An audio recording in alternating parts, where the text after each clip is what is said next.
Guys, for more on the Recession Watch talk, everything Fed speak, we welcome in Tom Essaye, who is the Sevens Report research founder and president. Great to have you here with us this morning. Take us into what your thesis around, and yeah, we're taking, I guess, no landing off the table and what that would mean this morning. But in terms of what we expect to hear from some of the FOMC meeting minutes once they do come out, and comparing that with the Fed speak that emerged last week, how would the markets continue to really price in what this means for the future of Fed policy pathway?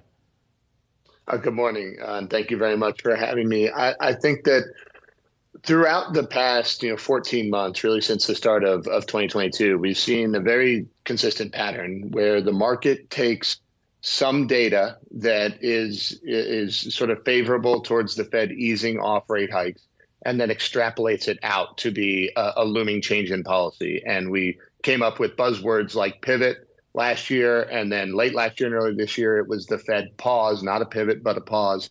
And now we've sort of continued along this trend. And each time the Fed sort of gives the market a smack, a proverbial smack, and says, no, we're not done yet. And it's kind of happening again, isn't it? And that's why stocks are down over the past 2 weeks. I think the minutes will continue that trend. The simple answer is that growth is still too strong for the Fed to really ease off. So stocks can hold in as long as they don't really ratchet up rate expectations beyond much of what they think now. But if we get another 50 or 75 basis points of tightening, I doubt the S&P 500 can hold 4,000.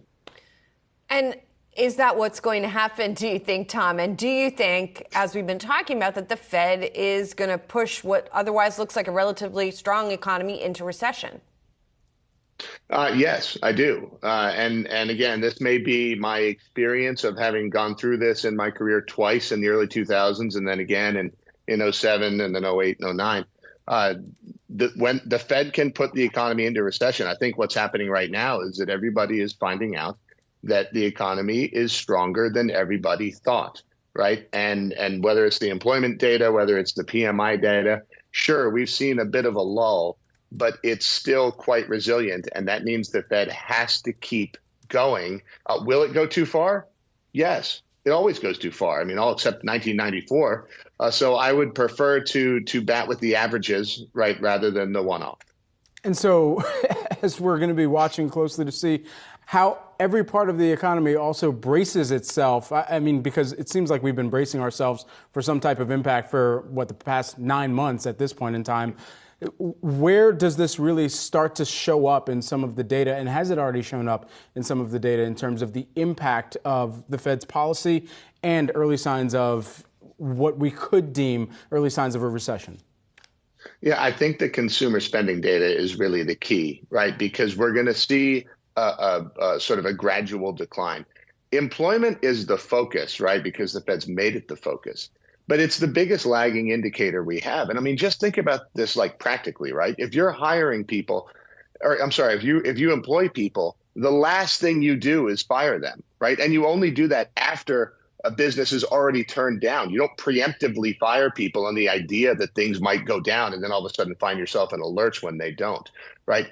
Watch the consumer spending data. It's not going to fall off a cliff. People have done too well the last couple of years for it to fall off a cliff, but it will begin to decline, and that decline will accelerate. Employment comes next, maybe in the middle of the year. So, Tom, put it all together for us from a strategy point of view. What should investors be doing right now? So I think that generally speaking, investors shouldn't be running away from stocks or bonds because a recession is not a foregone conclusion. I and everybody else that's worried about this could be wrong. It could be different this time. But I think that in those equity and bond allocations, you must put the safety, consistency of cash flows first. Do not reach out on the risk curve. Do not go overweight very aggressively. I think the penalty for being too aggressive right now is much higher than the reward for being too aggressive right now. Well put. Caution right now. Thanks so much, Tom. Good to catch up with you. Sevens Report research founder and president Tom Essaye. Appreciate it.